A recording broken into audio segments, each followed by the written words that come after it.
Global IT के YouTube channel में आप सभी का एक बार फिर से स्वागत है। आज जो है हम लोग वर्कशॉप कैलकुलेशन जो कि आईटी सेकेंड ईयर के लिए था, ठीक है, इसका पार्ट 25 सॉल्व करेंगे। आज हमारा 250 क्वेश्चन कंप्लीट भी हो जाएगा और जो मैं क्वेश्चन आपको सॉल्व कराऊंगा या जो मैंने पहले के करा रखे हैं, ठीक है, पार्ट 24 तक, उनका पीडीएफ आपको कहाँ मिलेगा? तो पीडीएफ आपको इस वेबसाइट पर मिलेगा www.globalit.org। इस वेबसाइट पर आप जाकर के बिल्कुल आसानी से पीडीएफ को डाउनलोड कर सकते हैं ना। मैं जो है पार्ट वाइज भी हमने वहाँ पे अपलोड कर रखा है, प्लस इकट्ठे भी 250 क्वेश्चन का वहाँ पे अपलोड है।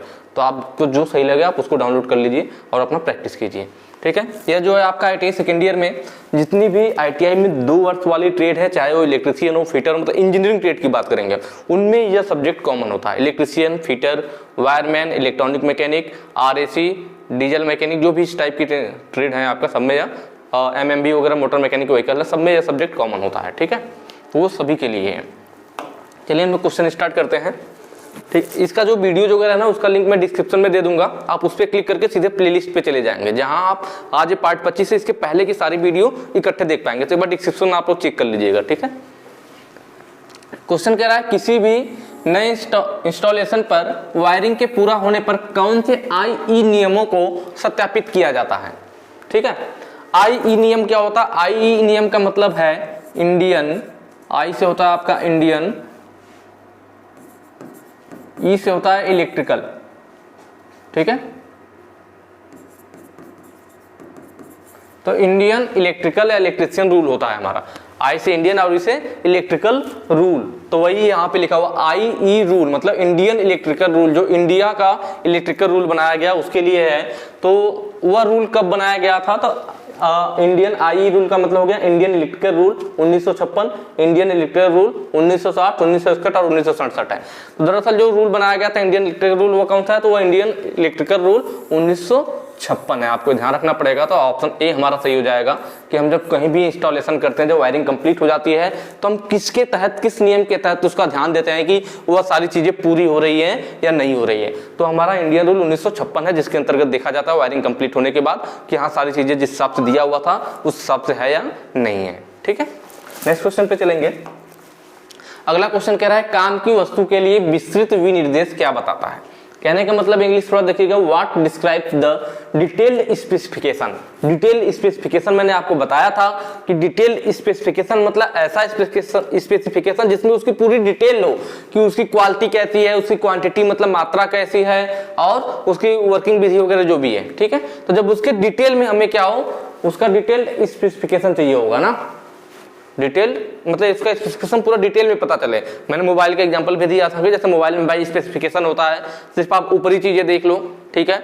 जनरली दे देता है कि 8 मेगापिक्सल का कैमरा है, 32 मेगापिक्सल का है और इसका इतना एमएएच की बैटरी है और इतना रैम है और इतना इंटरनल है, ऊपरी हो गया। डिटेल्ड मतलब उसकी हर एक बारीकी आपको पता चले, ठीक है। अंदर उस पर क्लिक करने पे लिखा होता है कि इस पे जो है जो वीडियो चलेगी वह कितने एचडी में होगा या फिर 4K में होगा, कहाँ तक 720p, 1080p सॉरी 1080p जो होता है कहाँ तक सपोर्ट करेगा।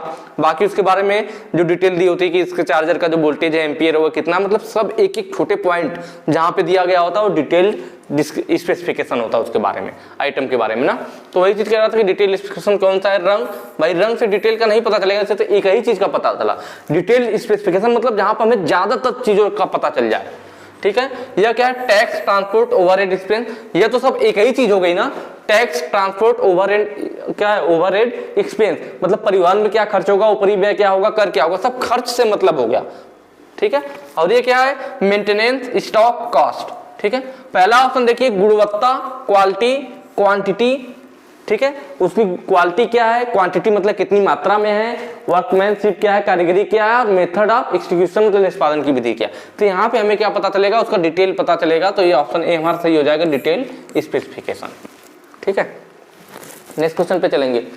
आगे कह रहा है कच्चा लोहा, यहाँ थोड़ा सा गलत हो गया है। देखिए यहाँ इंग्लिश में कास्ट आयरन लिखा हुआ है ना। कास्ट आयरन का जो हिंदी होता है वह कच्चा लोहा नहीं होता, कास्ट आयरन को ढलवा लोहा कहते हैं। क्या कहते हैं? ढलवा लोहा, ठीक है। यहाँ पे ढलवा लोहा होना चाहिए था। कास्ट का हिंदी क्या होता है? ढलवा लोहा होता है। ढलवा लोहा में कौन से अशुद्धि से कठोर और भंगुर बनाती है? जो ढलवा लोहा में हम भाई मिलाते हैं, सिलिकॉन भी मिलाते हैं, सल्फर भी मिलाते हैं, ठीक है।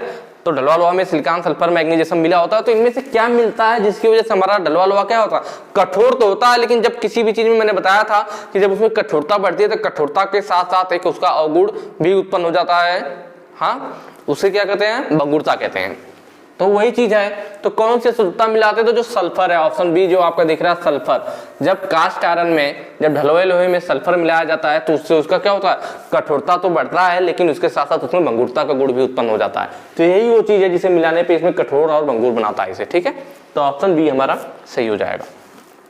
नेक्स्ट क्वेश्चन है 132 केवी लाइनों के लिए कौन से केबल का, 132 केवी कह रहा है ना भाई, बहुत ज्यादा पावर है, 132 केवी की बात कर रहा है, तो कौन सा केबल उपयोग किया जाता है। 132 किलो वोल्ट, 1 किलो वोल्ट में 1000 वोल्ट, इसमें 1000 का गुणा कर देंगे आप, 1,32,000 कुछ आ जाएगा, ठीक है,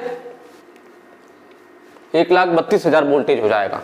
आपके घरों में भाई 240 वोल्ट आप लोग यूज करते हैं ना, और कहाँ पे 1,32,000 वोल्ट, मतलब बहुत ज्यादा वोल्टेज होगी। जब लाइन को कहीं एक जगह से दूसरी जगह पे भेजना होता है तो हम इस टाइप की चीजें यूज करते हैं, डिस्ट्रिक्ट वगैरह से एक डिस्ट्रिक्ट से दूसरे डिस्ट्रिक्ट में भेजने के लिए।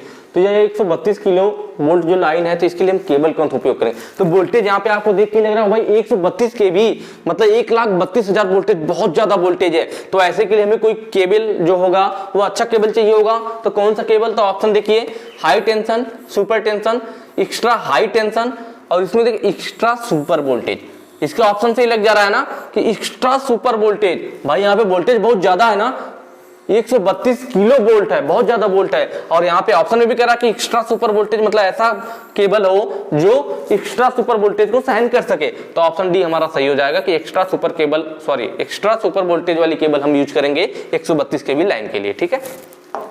नेक्स्ट देखते हैं, अगला कह रहा है सामान्य विनिर्देश के अलावा कौन सा विनिर्देशन है। इंग्लिश देखना थोड़ा शायद ज्यादा क्लियर समझ में आए। Which specification is other than general specification, कौन सा स्पेसिफिकेशन है अदर देन जनरल स्पेसिफिकेशन, मतलब जनरल स्पेसिफिकेशन के अलावा कौन सा स्पेसिफिकेशन है आपका, ठीक है। तो जनरल का मतलब सामान्य हो गया, ठीक है, सामान्य स्पेसिफिकेशन, और एक होता है डिटेल में। भाई नॉर्मली आप सामान्य स्पेसिफिकेशन, जैसे ऊपरी चीजें कोई आप जान लेते हैं किसी चीज के बारे में, तो वो सामान्य जनरल स्पेसिफिकेशन हो गया। और जब उसके बारे में आप अच्छे से जानते हैं, एक एक चीज के बारे में, एक एक पार्ट के बारे में जानकारी निकालते हैं, तो वह डिटेल स्पेसिफिकेशन हो गया। तो सामान्य के अलावा एक क्या होगा, तो दूसरा आपका डिटेल स्पेसिफिकेशन होगा। ऑप्शन सी हमारा सही हो जाएगा ना, कि एक जनरल स्पेसिफिकेशन होगा और दूसरा डिटेल होगा। नेक्स्ट क्वेश्चन पे चलते हैं। अगला कह रहा है एक अच्छे भवन पत्थर द्वारा कितना प्रतिशत जल अवशोषित किया जा सकता है, ठीक है। अगर एक अच्छा भवन पत्थर की बात कर रहा है, गुड बिल्डिंग स्टोन कितना एब्जॉर्ब करता है वाटर को, तो वह 5% से जब कम एब्जॉर्ब कर रहा होता है वाटर को, जो पत्थर 5% से कम एब्जॉर्ब किया होता है उसको हम लोग गुड बिल्डिंग स्टोन बोलते हैं, ठीक है। तो वाटर कितना से कम होना चाहिए, 5% से कम एब्जॉर्ब किया होना चाहिए। वो पत्थर कितना 5% से कम वाटर एब्जॉर्ब किया होगा तो उसे हम गुड बिल्डिंग स्टोन बोलेंगे। ये सारे पॉइंट याद करने वाले हैं, जैसा कि मैं आपको बताता हूँ। मुझे उम्मीद है आप लोगों ने इतने अगर पीछे के वीडियोस देखा है तो आप लोगों ने कॉपी जरूर बनाया होगा ना, तो उन सब कॉपियों पे इन सब पॉइंटों को आप नोट करते चलिए। जैसे इसमें भी है पॉइंट वाली चीज है, इसको आपको याद रखना पड़ेगा। जैसे आप पूछ रखा है कि रबर की सापेक्ष पारगम्यता, परमिटिविटी पूछा है ना, रबर की सापेक्ष पारगम्यता क्या है, परमिटिविटी ऑफ रबर कितना होता है, तो वह 2 और 3 के बीच में होता है। जो ऑप्शन आपका ए होगा वही सही हो जाएगा कि 2 और 3 के बीच होता है। तो इन सब चीजों को आप लोग अपना नोट कर लीजिएगा कॉपी में ना। नेक्स्ट है लोहे की गेंद का वजन क्या है जिसका आयतन 250 सीसी और घनत्व 7.5 ग्राम प्रति सीसी है। सीसी का मतलब होता है क्यूबिक सेंटीमीटर। सीसी का मतलब क्या होता है, सीसी का मतलब होता है, एक सी का मतलब होता है क्यूबिक और दूसरे सी का मतलब होता है सेंटीमीटर, या क्यूबिक का मतलब क्यूब से, या इसी को आप कह सकते हैं सेमी क्यूब। तीनों चीजें की है, सीसी का ये, क्यूबिक सेंटीमीटर का ये, सेमी क्यूब का ये, तीनों एक ही है। और क्यूब किसमें आता है, सेमी क्यूब कब हुआ होगा, जब सेंटीमीटर गुणे सेंटीमीटर होगा, जब 3 चीजों गुणा होगा तब सेमी क्यूब बनेगा ना। इसका मतलब 3 चीजें आ गई, मतलब लंबाई आ गई, चौड़ाई आ गई और ऊंचाई आ गई। जब लंबाई चौड़ाई ऊंचाई का गुणा होता है तो उसी को क्या बोलते हैं, आयतन बोलते हैं, उसी को आयतन बोलते हैं। और आयतन का मात्रा, इसलिए आयतन की जो मात्रक होता है सेंटीमीटर क्यूब होता है, ठीक है। ये चीज हो गया, ठीक है। तो हम यहाँ पे सॉल्व करेंगे। यहाँ पे दे रखा है हमें क्या, गेंद का आयतन दिया हुआ, पहले लिख लेते हैं। आयतन को v से दिखाते हैं, v = 250 सीसी या सेंटीमीटर क्यूब कहिए, एक ही बात है। और क्या दिया हुआ, घनत्व तो दिया हुआ है। घनत्व को आप लोग किससे दिखाते हो, रो से दिखाते हो। ये चीजें हमने पहले सॉल्व कर रखा है। इस टाइप के क्वेश्चन हमने पीछे की वीडियो में सॉल्व किया था, जहाँ पे क्या आयतन दिया होता था, घनत्व दिया होता था, तो हम लोग जो फार्मूला यूज करते थे अभी मैं आपको बताऊंगा। याद है तो अच्छी बात, नहीं याद है तो दोबारा नोट कर लीजिएगा और याद कर लीजिएगा, ठीक है। घनत्व को हम लोग रो से दिखाते हैं, किससे दिखाते हैं, रो से दिखाते हैं। घनत्व को हम लोग रो से दिखाते हैं। रो इक्वल टू कितना दे रखा है, 7.5 ग्राम प्रति सीसी, ठीक है। अब यहाँ पे देखा जाए कौन सा ऐसा फार्मूला है जिसमें वजन आ जाए, आयतन आ जाए और घनत्व आ जाए। आप लोगों ने पढ़ा होगा rho is equal to m upon v, ठीक है। m क्या होता है, m हमारा द्रव्यमान होता है, द्रव्यमान। v क्या होता है, तो जो v है हमारा आयतन होता है, आयतन, ठीक है। रो क्या है, तो रो हमारा घनत्व है। ये चीजें घनत्व, द्रव्यमान और आयतन, तीन चीजें हो गई। हमें चाहिए क्या, v दे रखा है, रो देखा, वजन चाहिए। वजन का मतलब द्रव्यमान चाहिए, m चाहिए। तो उस फार्मूले से हम लोग निकाल लेते हैं। m बराबर क्या होगा, इसका इधर गुणा हो जाएगा, फार्मूला हमारा हो जाएगा m is equal to rho into v। हमें वैल्यू पता है, रो की वैल्यू 7.5 इंटू v की वैल्यू कितनी है, 250 है। एक जीरो से यह दशमलव खत्म हो जाएगा, आपके पास आ जाएगा 75 इंटू 25। इनका हम लोग क्या करेंगे, आपस में मल्टीप्लाई कर लेंगे, कर लेते हैं। 25 25 125, 5 हो जाएगा, हासिल आया 12, 25 सते 175 और 175 12, 75 10 85 2 87, 187 हो जाएगा ना। 1875, चूंकि वैल्यू ग्राम में थी तो ये हमारा ग्राम में आएगा। यह क्या आ गया, m की वैल्यू आ गई, वजन आ गया, ठीक है। 1875 ग्राम। ऑप्शन देख लीजिए, ऑप्शन आपका बी सही हो जाएगा। आसान है, बस फार्मूला आपको याद होगा तो बिल्कुल आसानी से कर लेंगे। अगला क्वेश्चन कह रहा है 250 centimetre into 20 centimetre into 8 centimetre कच्चा लोहे का घनत्व दे रखा है, घनत्व हमें दे रखा है, और कि लागत वाले लोहे के आयताकार ब्लॉक का वजन क्या है। मतलब एक ब्लॉक है, कैसा आयताकार है, एक ब्लॉक है हमारे पास,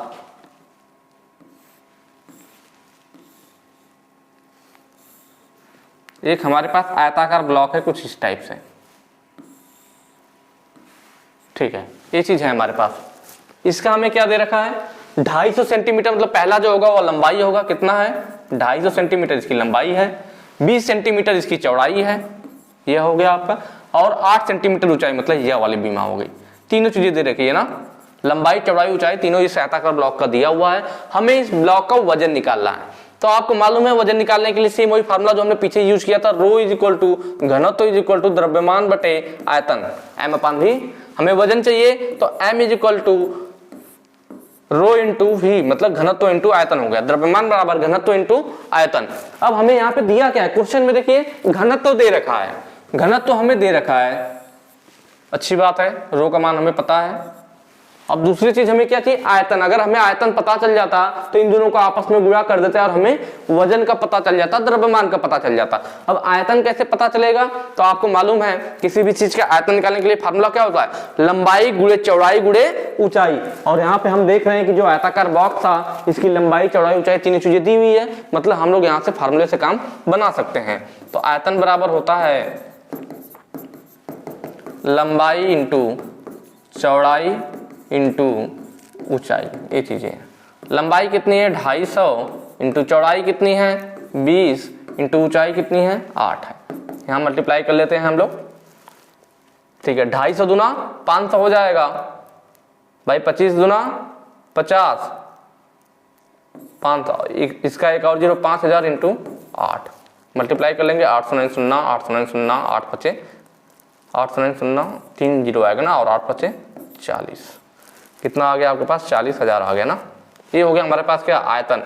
सब सेंटीमीटर में थे तो सेंटीमीटर क्यूब, आयतन हमें पता चल गया। अब आयतन का और रो का गुणा कर लेंगे, हमें द्रव्यमान पता चल जाएगा, ठीक है। घनत्व कितना है 7.8 इंटू आयतन 40,000, ठीक है, गुणा कर लीजिए।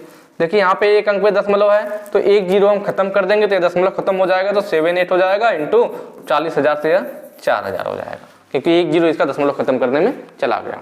अब आगे देखते हैं, गुणा कर लीजिए, 4 वाट है 32, 4 वाट है 32, 2 हासिल आया 3, 4 सते 28, 3 31 और इसके साथ 3 जीरो में इतना क्या आएगा। देखिए रो का मान किस में था, ग्राम में था, रो का मान ग्राम में था ना, ग्राम प्रति सेमी क्यूब। तो यह जो हमारा द्रव्यमान आएगा यह किस में आएगा, ग्राम में आएगा, हमारा द्रव्यमान ग्राम में आ गया। ठीक है, 3,12,000 ग्राम। लेकिन हम देख रहे हैं यहाँ क्वेश्चन में ऑप्शन जो दिए हुए हैं सब केजी में दिए हुए हैं, ऑप्शन किस में है, केजी में है। तो इस ग्राम को हम बदलेंगे किलोग्राम में, और आप लोगों को मालूम होगा, इसे मैं इरेज कर दे रहा हूं भाई, एक फार्मूला होता है 1 केजी में 1 केजी बराबर 1000 ग्राम। मतलब अगर हम किलोग्राम की जगह ग्राम लिखना चाहे तो 1000 लिखना पड़ेगा, लेकिन हमें ग्राम की जगह केजी लिखना है। इस ग्राम की जगह अगर मैं क्या लिखना चाह रहा हूं, केजी, तब क्या लिखूंगा, तो मतलब 1 ग्राम में कितना होगा, 1 ग्राम में इधर आ जाएगा, इधर गुणा इधर आएगा, भाग हो जाएगा, मतलब केजी अपान 1000। मतलब मुझे ग्राम की जगह केजी लिखना है तो केजी बटे 1000 लिखना पड़ेगा। तो ही काम करेंगे, इतना ग्राम था, इसको बदलते हैं किलोग्राम में। ग्राम की जगह किलोग्राम रखने के लिए क्या करना पड़ेगा, केजी बटे 1000 लिखना पड़ेगा। तो इसकी जगह मैं लिख देता हूं इंटू केजी में बदल गया, लेकिन केजी के बटे 1000 भी आ गया। अब देखिए इसका भी 3 जीरो, इसका 3 जीरो कट गया, अब ये क्या आ जाएगा 312 केजी। ये आ गया आपका क्या, द्रव्यमान आ गया। ऑप्शन देख लीजिए, ऑप्शन ए आपका सही हो जाएगा, 312 केजी। सिंपल है। नेक्स्ट क्वेश्चन पे चलते हैं। ये तो बहुत ही आसान क्वेश्चन है, बस आपको थोड़ा सा ध्यान देना है इसमें क्या कह रहा है ना। देखिए कह रहा है कि एक प्लेट में 8 ड्रिल्ड होल व्यास करने हैं, ठीक है, प्लेट में 8 ड्रिल्ड होल व्यास 10 mm।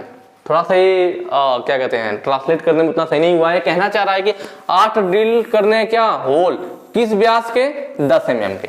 तो कितने व्यास का होल करना उससे हमें नहीं मतलब, लेकिन क्वेश्चन में क्या पूछ रहा है उसको ध्यान दीजिएगा। कह रहा है कि 8 ड्रिल्ड होल व्यास 10 mm और 4 नंबर, मतलब 4 नंबर का मतलब क्या हो गया, संख्या दी हुई कि 4 नंबर, मतलब 4 हमें करना है, क्या करना है, M6 टाइप के घटक बनाने के लिए। कुल अनुमान लागत क्या है यदि 8 रुपए प्रति ड्रिल किए गए छेद, मतलब जो हम होल करेंगे एक होल का कितना है, 8 रुपए प्रति ड्रिल किए गए छेद का, मतलब एक होल का 8 रुपए लग रहा है। आप कहीं पे होल करवाने ले जा रहे हो पार्ट में, और उसमें बताया गया, आपने बोला कि भाई मुझे क्या 8 होल करवाने हैं इस पार्ट में, यहाँ दिया ना 8 ड्रिल होल, कि आपको 8 होल करवाने, तो उसने बताया कि भाई मैं एक होल का, एक ड्रिल करने का 8 रुपए लूंगा। और आगे क्या बताया उसने कि 12 रुपए लूंगा किस चीज का, प्रति ड्रिल और टैप की जो टैपिंग करनी है, यहाँ पे है ना 4 नंबर M6 टैप की जो टैपिंग करनी है उसका मैं 12 रुपए लूंगा, और जो ड्रिल करना है उसका मैं 8 रुपए लूंगा। ठीक है, तो अब आपको क्या वही निकालना है कि प्रति ड्रिल टैप की लागत है। तो वही चीज बता रहा था कि 8 ड्रिल होल और 4 नंबर M6 टैप की घटक बनाने के लिए कुल अनुमान लागत क्या है, कि भाई हमें 8 ड्रिल होल करवाना है और 4 टैपिंग करवानी। टैपिंग क्या होता है मैं थोड़ा सा बता देता हूं। टैपिंग मतलब कोई होल जब किया जाता है ड्रिल के द्वारा, उस होल के अंदर जो थ्रेड काटा जाता है, थ्रेड काटने के लिए टैप यूज किया जाता है, उसी को टैपिंग कहते हैं। आई बात समझ में, किसी भी होल के अंदर थ्रेड काटना, जैसे नट आपने देखा होगा, बोल्ट और नट होता है, तो ये जो गोल सा नट होता है तो क्या होगा, पहले लोहे का पार्ट होता होगा ना, उसमें पहले हम ड्रिल करते हैं, होल करते हैं, उसके बाद उसमें क्या करते हैं, थ्रेड काटते हैं। तो जो होल किया गया तो ड्रिल कर दिए, और टैपिंग काटने, जो उसमें थ्रेड काटा जाता है उसको टैपिंग बोलते हैं, और उस थ्रेड को काटने के लिए जो औजार यूज करते हैं उसको टैप बोलते हैं। ठीक है, तो यहां से हम निकाल लेते हैं भाई कि 8 ड्रिल होल करना था, कितने, 8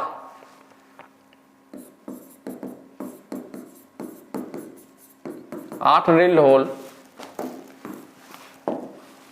में कितना रुपया खर्च होगा।